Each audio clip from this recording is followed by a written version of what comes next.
Hola, soy Matías Tabil de Asociación Libre y hoy tenemos el lujo de tener de vuelta con nosotros a la psicoanalista invitada Olga Pilnik. ¿Cómo ¿Qué estás? tal?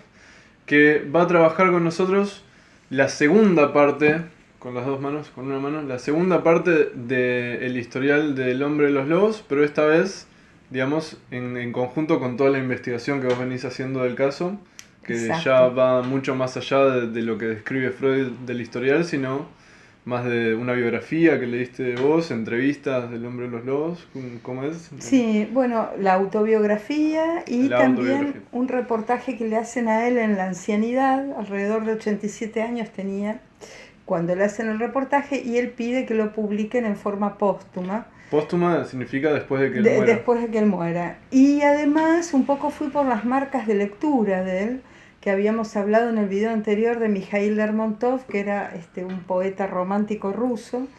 Y entonces, bueno, empecé a leer a Mikhail Lermontov, empecé a leer lo que él leía, un poco me metí Te metiste en su piel. me metí, sí, estuve todo un verano, veraneando con Sergei fue un poco lo mío. Se podría Este, llamar veraneando con Sergei. sí, sí, sí, no hay que veranear con cualquiera, yo digo, bueno, voy a veranear con Sergei. Fue muy, muy interesante porque me reveló cosas del historial de Sergei, de la literatura rusa, a mí me gusta mucho la literatura, y del propio Freud y de la transferencia de muchas cosas. O sea, fue como algo, era como puertas que se iban abriendo en la medida que yo iba avanzando y de cosas que ni siquiera me esperaba, Qué ¿no? interesante. Sí. ¿Qué cosas te sorprendieron? Bueno, me sorprendió primero el tema de Sergei adulto, porque Ujú. bueno, con esta idea de Freud de centrar el historial en el concepto de neurosis infantil, que es un concepto importante y quiero decir brevemente por qué es importante Sí, y después sí. vuelvo a Sergei, porque Freud, o sea, eso hay que leerlo junto con la conferencia 34, donde Freud dice que los primeros años de la infancia devienen traumáticos, pero no porque haya sucedido algo terrible, sino porque quedan fuera del campo representacional, es decir, que no hay todavía en la infancia una capacidad de poder representarse al mismo tiempo lo que está sucediendo, o sea que el sentido queda suspendido. Y la neurosis infantil, quiere decir la rememoración del sujeto adulto en su análisis de Ujú. algunas escenas, viene a ser el nombre de esa posibilidad de lectura de aquello que quedó suspendido de lectura. O sea, la neurosis infantil es una posibilidad de lectura de esos momentos. Exacto, Bien. es como una posibilidad de lectura de esas escenas, bueno, si queremos usar un lenguaje un poco más lacaniano, de esos Ujú. significantes que marcaron la infancia. Freud toma escenas, no solamente significantes, pero bueno, la neurosis infantil es la posibilidad de rememoración, con lo cual Freud centra mucho el historial en la cuestión infantil. Entonces, vos me preguntabas por lo que me sorprendió de la Sí, perdón, investigación. agrego una cosa más. Que para los que recordarán del video anterior, vos habías hecho la distinción de neurosis infantil y neurosis en la infancia, donde la neurosis en la infancia son los síntomas y todas las cosas que se pueden dar como de cosas neuróticas en la infancia mientras está transcurriendo la infancia, y la neurosis infantil, ahora con esta nueva luz, con esta nueva lectura, es como la posibilidad de leer ciertos hechos de la infancia de forma distinta. ¿Algo Claro, así? claro. Es lo que va apareciendo en el campo asociativo. Por ejemplo, un adulto relata un sueño en análisis y las asociaciones del sueño lo llevan a ciertas escenas infantiles. Eso sería estrictamente la neurosis infantil. O sea, que es como, sí, como decís, como un intento de respuesta subjetiva a lo acontecido en la infancia. Exactamente. Bueno, lo relaciono esto que vos decís de la neurosis infantil con este concepto de Lacan del tiempo del análisis, que ahora no me sale la definición, ahora capaz la escribo abajo con el tiempo que él pone, pero el concepto es que se revisa el pasado no para ver lo que aconteció, sino es lo que habré sido para lo que he de ser, Ah, o claro. algo así lo define, después lo escribo mejor abajo, pero como es revisar el pasado como para dar lugar a lo que va a ser en el futuro. Claro, o sea, sería en otras palabras como poder leer las propias marcas, Claro, porque esas marcas que de alguna manera se escribieron en la infancia, ahora hay posibilidad de leerlas. O sea que había un sujeto escritor sin que hubiera advenido aún un sujeto lector. La neurosis infantil es la posibilidad de que haya un sujeto lector. está buenísima esa metáfora, me gusta. Sí, eso lo escribí en un artículo hace años, me acordé ahora de esto. Bueno, entonces, volviendo a la cuestión de Sergei, digamos, una de las cuestiones que sí aparecen en el historial y lo habíamos comentado, era esta escena de él en el cementerio, que él pasa indiferente ante la tumba de la hermana y cae arrodillado, digamos, y llorando conmovido ante la tumba de Mikhail Lermontov. Entonces me puse a investigar. Mikhail Lermontov es un poeta romántico ruso exiliado en el Cáucaso junto con otros poetas importantes como Pushkin. Pushkin había sido el maestro de Mikhail Lermontov.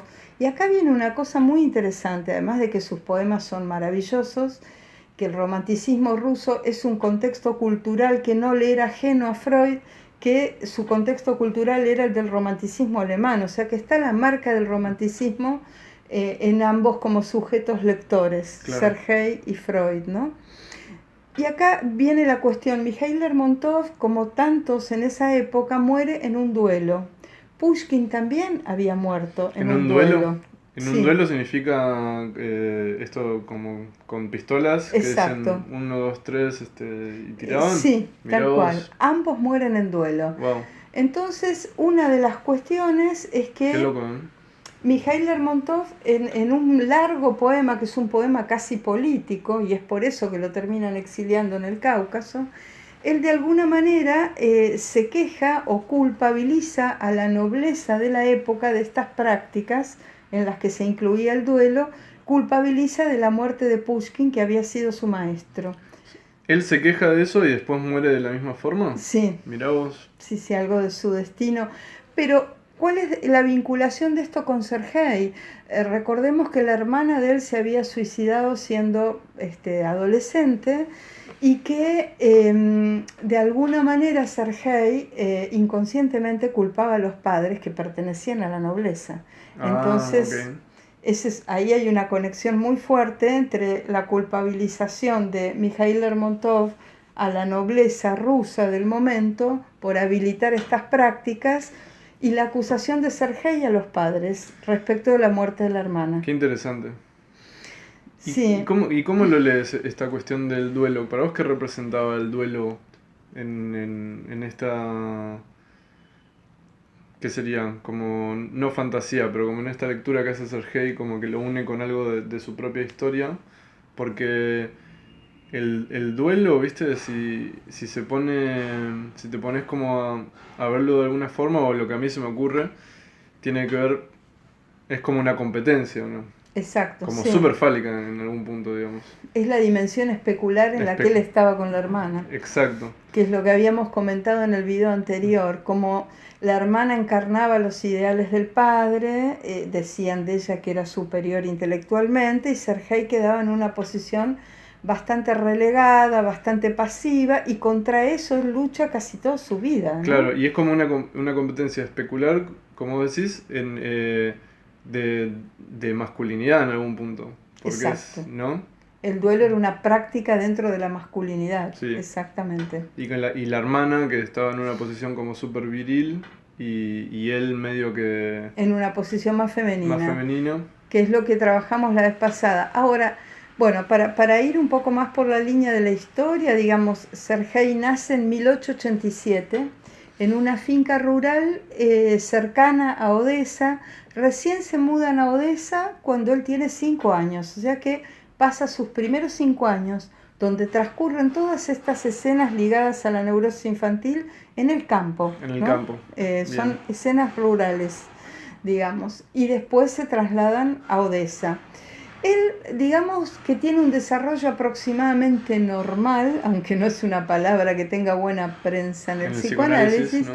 Pero digamos que no tiene mayores trastornos aparentemente. Él realiza sus estudios primarios, secundarios, hasta que tiene una enfermedad, tiene una gonorrea que A los 17 creo que era. sí, Sí. 17, 18 años, que le trae como consecuencia depresiones. Esta, digamos, esta sincronía de que, esta secuencia, mejor dicho, de que primero tiene enfermedades somáticas y después se deprime, aparece a lo largo de toda su Sí. vida. Y recordemos que la madre padecía enfermedades somáticas y el padre se deprimía. Es como si hubiera tomado algo de ambos ahí, ¿no? Él se enfermaba físicamente y se deprimía después. Mirá vos.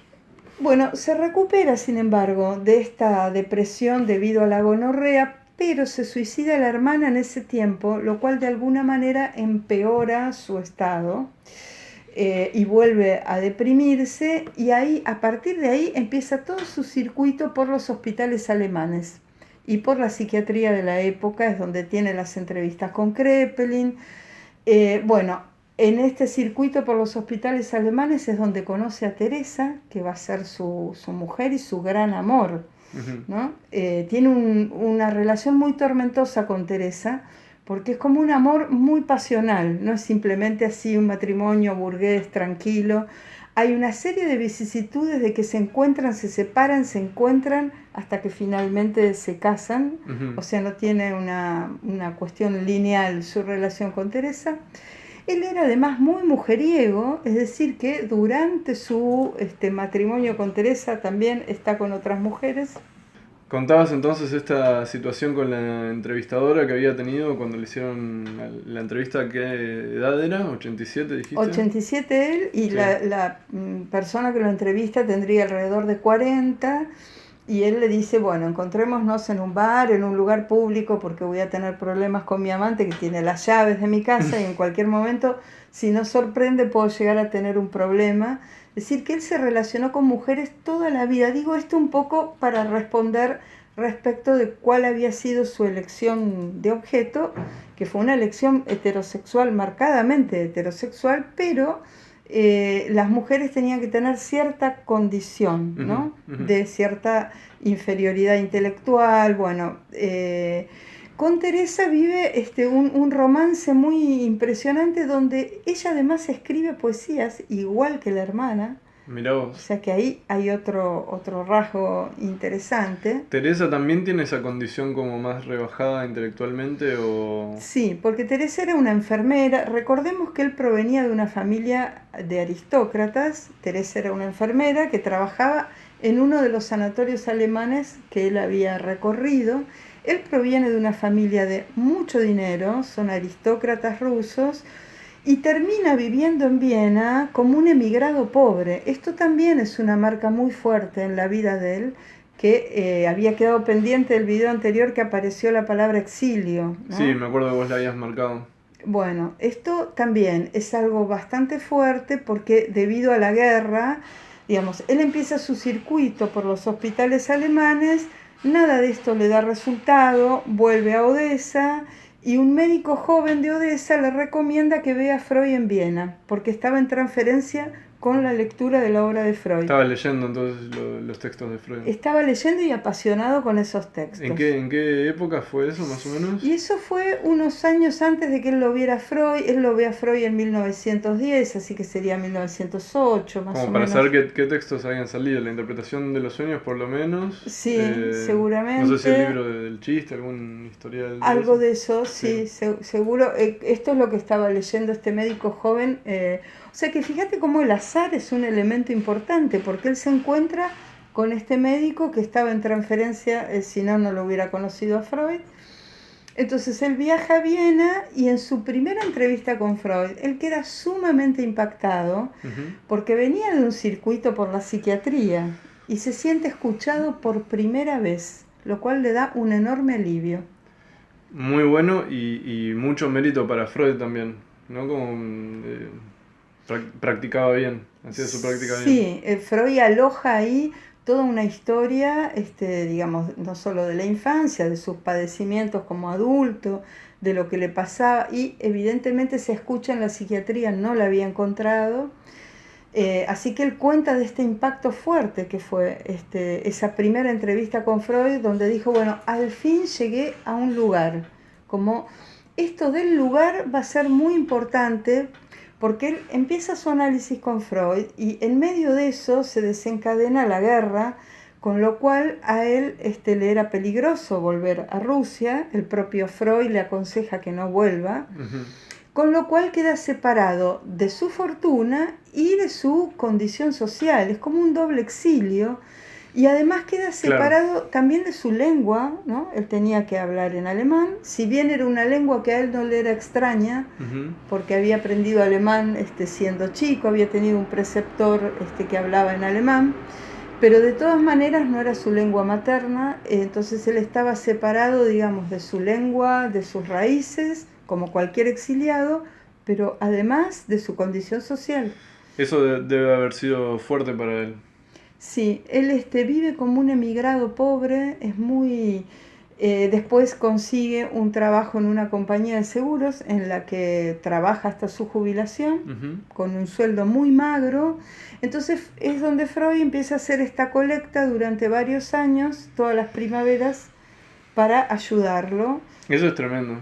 Eso es tremendo, porque él queda, digamos, en esa situación completamente desvalida y sin poder reunirse con algo, digamos, uno diría, por un lado la materialidad del dinero, la herencia del padre, pero queda separado también de algo de su linaje, ¿no? De algo de su condición que va más allá de la cuestión del dinero. Y bueno, separado también de su lugar de origen. Y como todo exiliado, pierde dos lugares al mismo tiempo. El lugar de donde partió, obviamente, y el lugar al que llega, aunque sea un lugar donde él trabaje, donde se sienta cómodo, donde estaba Freud, donde está con su mujer, nunca llega a ser totalmente su lugar. O sea que el exiliado está siempre con una condición de errancia, casi permanente. Pierde su primero y su segundo lugar. Sí, es muy entendible eso. Sí, muy entendible. Eso es verificable en todos los casos del padecimiento del exilio. Y yo decía que ahí hay una conexión fuerte con Freud.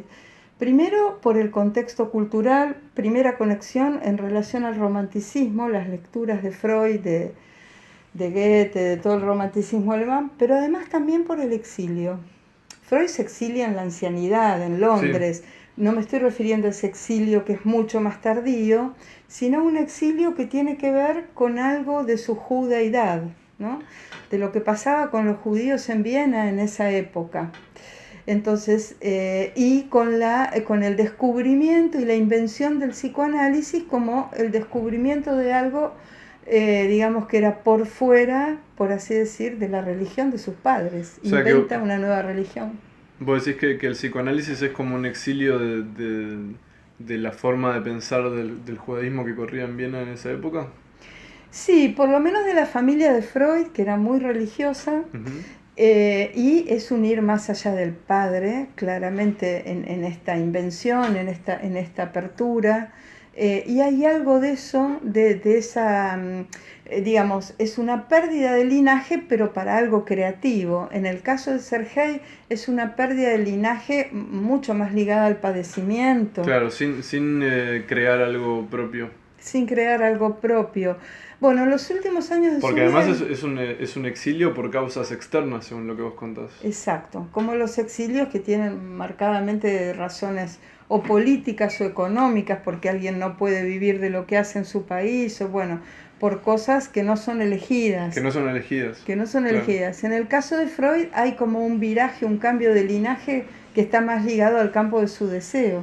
Ahora, ¿y por qué pensás que Freud como que lo adopta de esa forma y empieza como a generar estas colectas y como para mantenerlo? Bueno, yo creo que la transferencia de Freud con Sergei era muy fuerte, había como una identificación... De Freud con él. De Freud con él y de él con Freud. Era una transferencia recíproca. Freud lo llama el joven ruso y uno lee eso y pasa de largo, ¿no? Y me parece que hay que detenerse en la palabra esa, el joven ruso. porque está remarcando su condición de ruso, su condición de exiliado, no lo está como naturalizando como si lo consultara cualquier persona que vive en Viena, cerca de la casa de Freud, va y toca el timbre, sino que él hizo una gran travesía hasta llegar a Freud, por la psiquiatría, una travesía respecto de su linaje familiar.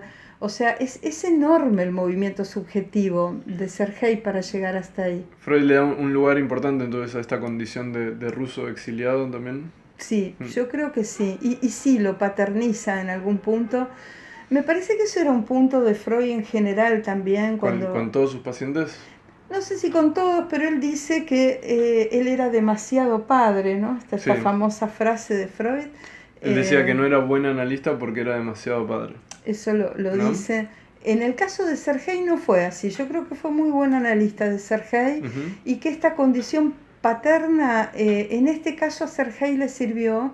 ¿Por qué? Porque me parece que estaba puesto como padre ahí, no en un lugar exclusivamente como de protección, que es lo clásico que uno asocia a lo paterno, sino como padre en este lugar de falla, de conexión en este plano del exilio, como el mismo Freud había fallado a su padre. Es una conexión por lo paterno en un lugar muy distinto. Claro, es distinto, es como más, menos represor, digamos. Exacto.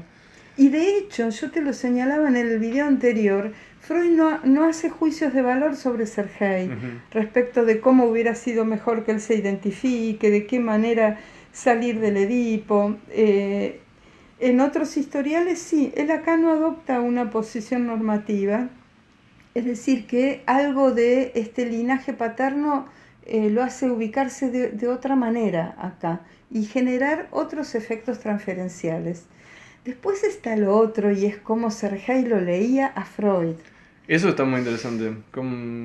¿Eso dónde lo viste, en su autobiografía? No, en el reportaje que le hacen a los 87 años. Este que dice que lo postulen después de él morir. Sí. ¿No? Ahí es muy interesante porque uno se encuentra con un Freud que no es el Freud que uno puede leer, ni siquiera en la biografía de Jones. Por ahí se acerca un poco más en la biografía esta última de Rudinesco, justo lo tengo acá. Pero es el testimonio de un paciente y es un testimonio muy interesante porque dice cosas tales como Freud no creía en absoluto en la voluntad, él solo creía en la pulsión. Son frases así muy fuertes que Buena frase, sí.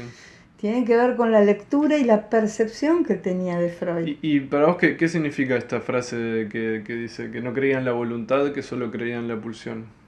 Bueno, esto yo creo que es así, digamos, leyendo a Freud, es así, pero además de las razones teóricas para poder fundamentar ahí, yo creo que Sergei lo percibía en la transferencia porque, digamos, ese impulso que él tenía de ir a buscar a Teresa, Freud lo incentiva absolutamente y le dice algo así como que para ese lado va la pulsión, que no se resista a eso. Y una de las cosas por las cuales Sergei estaba sumamente agradecido al análisis con Freud, y lo dice ahí, es por haberlo instado a ir a buscar a Teresa. Él no se animaba, tenía inhibiciones, tenía cuestiones, estaba haciendo un amor muy tormentoso.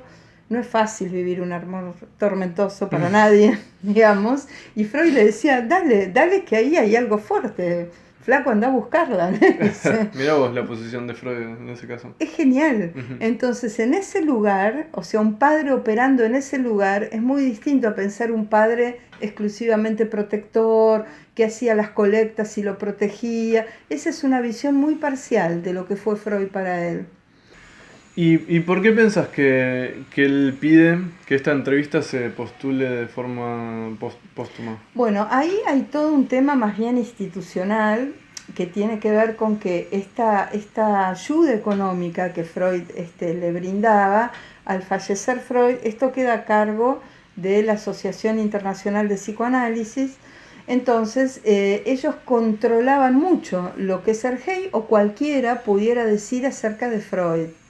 Entonces, cuando uno lee la autobiografía que sí se publica en vida de él, es muy violenta esa lectura. Yo creo que esto te lo había comentado porque al final de cada capítulo aparecen notas a pie de página, tanto de Anna Freud como de otra analista también, diciendo si es verdad o no es verdad lo que Sergei dijo. Mirá vos. Y diciendo si eso ocurrió o no ocurrió en las fechas que él dijo, o sea, como que lo tenían bastante controlado respecto. Entonces uno dice, bueno, va a decir cosas terribles acerca de Freud cuando estas mujeres dejen de controlarlo. Claro. Y sin embargo no fue así, porque en el reportaje dice cosas muy interesantes y muy lindas de Freud. Claro, no es que pide que lo postulen después de muerto porque lo estaba rebardeando Freud. No. Dice cosas como las que puede decir cualquiera en un final de análisis respecto de las cosas buenas, de lo que el análisis le posibilitó, de las cosas que por ahí Freud no le posibilitó. O sea, lo que podría decir cualquiera que termina un análisis, que nunca es Bien. de manera total, perfecta. Me dio muchas ganas de leer esa entrevista ahora. Sí, es muy interesante, porque además uno ve ahí la operatoria de la transferencia, de lo que fue su análisis con Freud y de lo que pasó después en la vida de él, ¿no? ¿Es una entrevista larga? ¿Qué tan larga es? Es un libro entero, sí. Ah, es un libro entero. Es un libro entero. Te iba a sí. preguntar si se conseguirá el link en internet, no.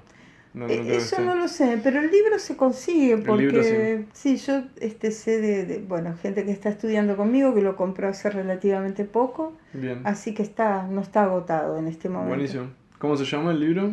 Se llama El hombre de los lobos, Sí. entrevista, creo que se llama así, El hombre de los lobos, entrevista. Después dejaremos el nombre en la información, en la descripción del video. No, perdón, Conversaciones con el hombre de los lobos se llama. ¿Conversaciones con el hombre de los lobos? Sí. Bueno, listo. Igual ponemos la información en la descripción. Bien. Bueno. Buenísimo. Quería decir esto que, digamos, una de las cuestiones interesantes y por las que yo, digamos, me metí en esto, una tiene que ver con ese eje del exilio, otro eje es la transferencia recíproca entre él y Freud. Yo creo que Freud creció mucho como analista después de haber atendido a Sergei. ¿Por qué pensás que creció mucho como analista después de eso? Porque Sergei le planteaba cuestiones que no están en otros análisis, ¿no? No es solamente el análisis que él hace de la neurosis infantil, sino cómo él aloja toda esta condición de exiliado, cómo lo insta a Sergei a determinados movimientos subjetivos, como el de ir a buscar a Teresa, el de conseguir trabajo, el de instalarse en una vida en Viena, se hace cargo de esa, de alguna manera, de esa desprotección, por decirlo así, de esa desprotección en el terreno subjetivo, ¿no? Hay algo ahí en el armado de la subjetividad de Sergei que es muy, muy fuerte el lugar de Freud ahí, y es muy fuerte también para Freud el haber conocido a Sergei. Entonces, yo he leído algunas críticas respecto del análisis que hace Freud, y también sé que en algunos lugares se lo da como ejemplo de psicosis. Yo he leído muchísimas cosas de Sergei, de lo que fue su vida, y en ningún momento me parece que sea un psicótico. Freud decía que era un neurótico obsesivo de curación incompleta. Bueno, todos estamos curados de manera incompleta, me parece, ¿no? Sí, eso sí. Sí hay una manera completa de pensar la curación, pero bueno, Freud lo planteaba de esta manera. Y yo creo que te comentaba antes acerca de una crítica que le hacen Deleuze y Guattari en 1000 mesetas, una crítica muy bien fundamentada. Es muy lindo el artículo de Deleuze y Guattari, que en 1000 mesetas tiene una escritura interesante donde dicen, ellos fundamentan que Sergei era esquizofrénico. Ajá. Y también hay otras lecturas que lo ubican como psicótico en función del famoso episodio de la alucinación del dedo cortado, sí, que además es una alucinación que dura instantes y que no retorna nunca. ¿Cómo era? Pues no sé si lo contamos en el otro video. No hablamos de eso, quizás porque yo adrede no le quiero dar tanto estatuto a eso, pero ocurrió. Él está jugando y está su niñera cerca. Es chico, ¿cuántos años? 5. 5 años.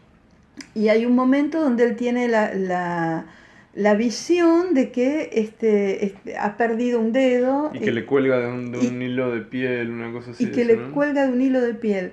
Pero eso dura instantes. Después él se tranquiliza, se mira y el dedo estaba en su Ujú. lugar. Freud lo relaciona con algo de la castración, Exacto. efectivamente está ligado Está al buena, castratorio, es una buena lectura, sí. algo de la pérdida.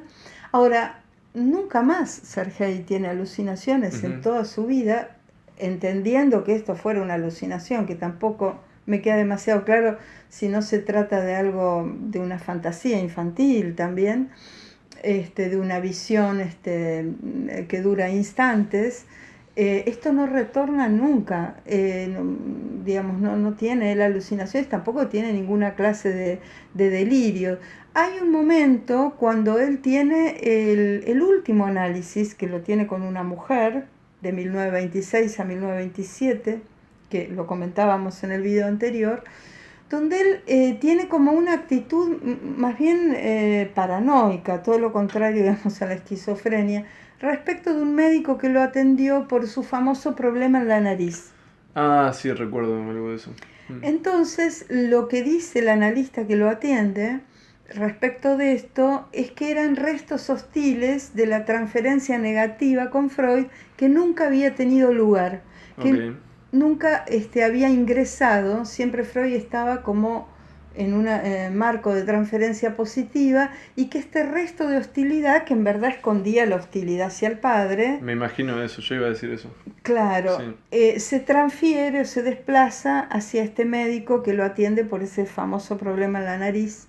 Esto es lo único que podemos ubicar, pero me parece bastante insuficiente para hablar de una psicosis. O sea, Al menos en tu opinión también es una neurosis.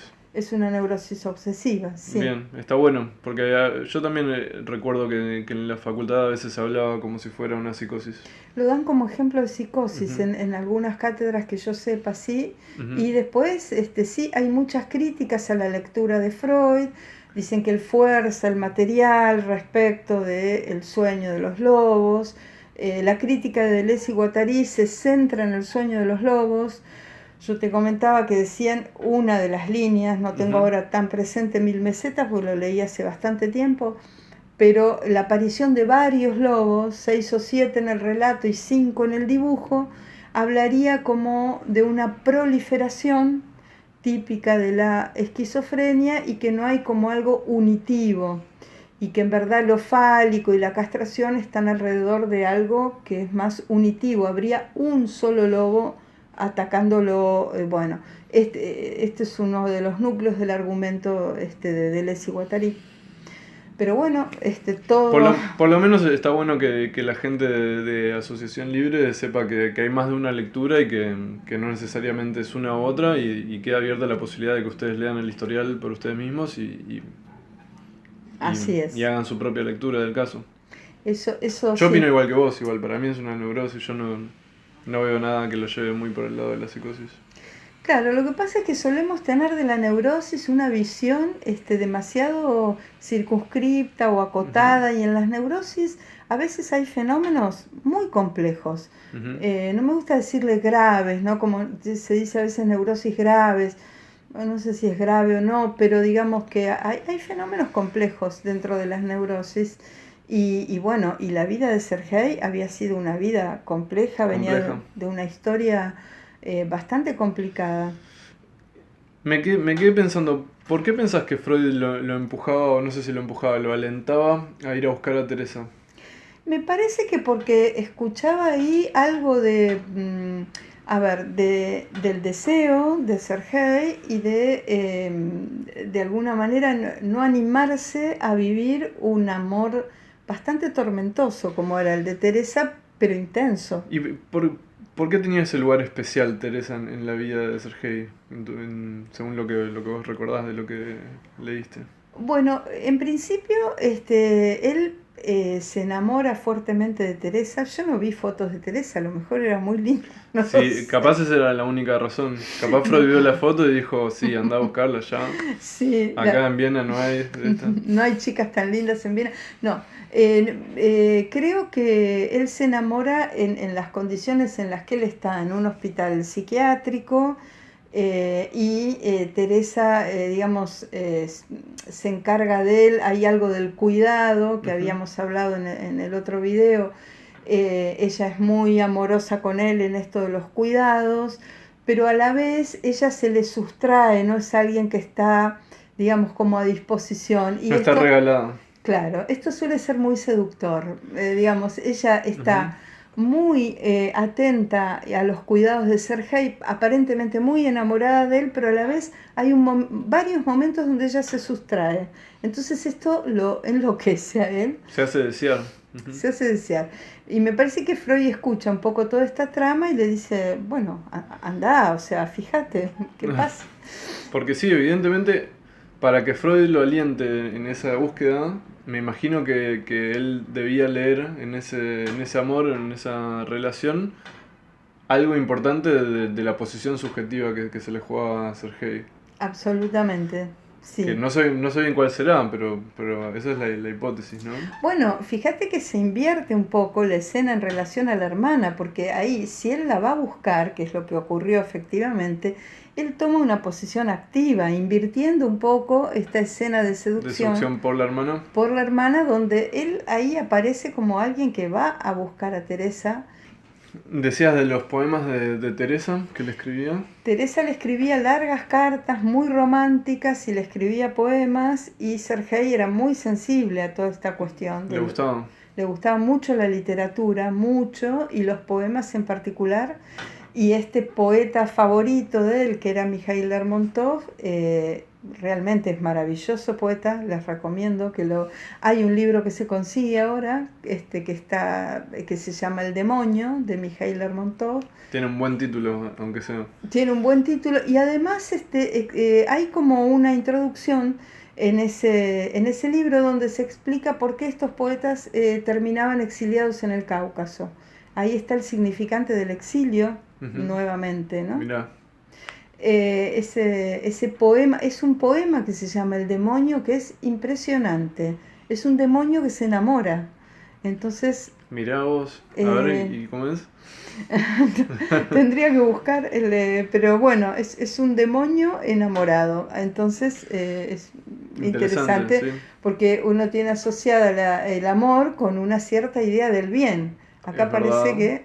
que el demonio se enamora y Y, Sergei se enamora. bien. Y además el enamoramiento, digamos, por lo menos esto lo veo, o sea, tanto en mí como en las personas que tengo alrededor, como en pacientes, que muchas veces esta cuestión de enamorarse tiene que ver como con exponerse uno, con estar en un lugar como vulnerable. Algo de eso, Exactamente, ¿no? exactamente. A mí se me ocurrió eso cuando vos dijiste esto del demonio que se enamora, ¿no? Es como, bueno, que tiene un lado sensible el demonio, ¿cómo es? ¿No? El demonio Un tiene un lado lado vulnerable. sensible. Exacto, sí. Sí, sí, porque estar del mal todo el tiempo también hace consistir en un solo lugar, ¿no? Claro, No es que es lo mismo, bueno, es más evidente lo del bien, pero en el mal también es consistir en un lugar un poco incastrable, ¿no? exacto, sí, yo lo pensé de esa forma. Sí, y estos poemas realmente son maravillosos. Y bueno, Sergei se enamora y tiene que correr el riesgo de ir a buscar a Teresa. Y Ese debe haber sido un punto interesante para él, como correr ese riesgo del rechazo, suponete. sí, de hecho, las primeras veces que va a buscarla, ella lo rechaza.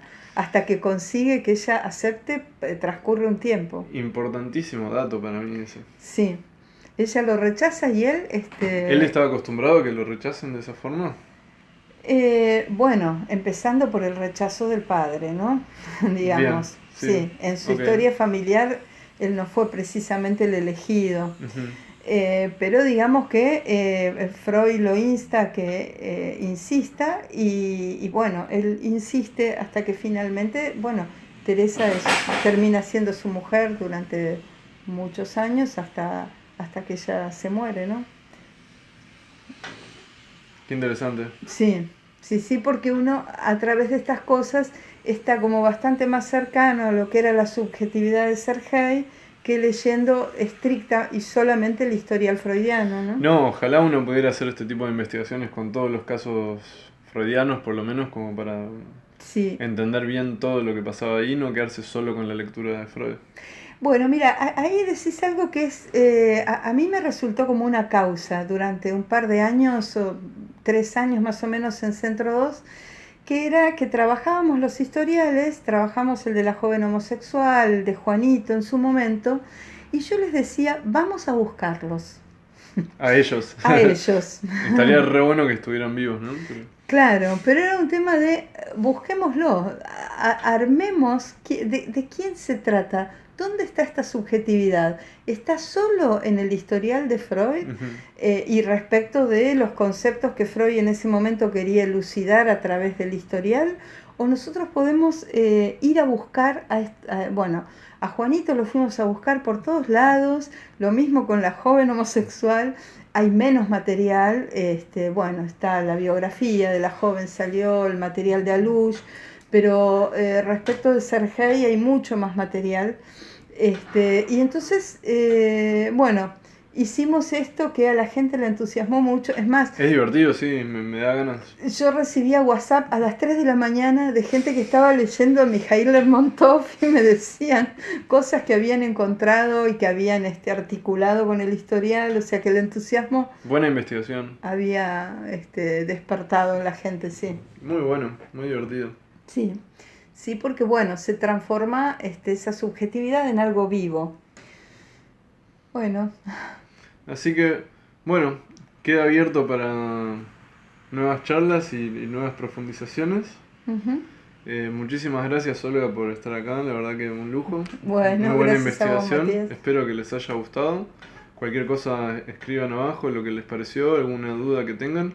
Vamos a dejar también el mail tuyo y datos para si te quieren mandar algo o preguntar algo.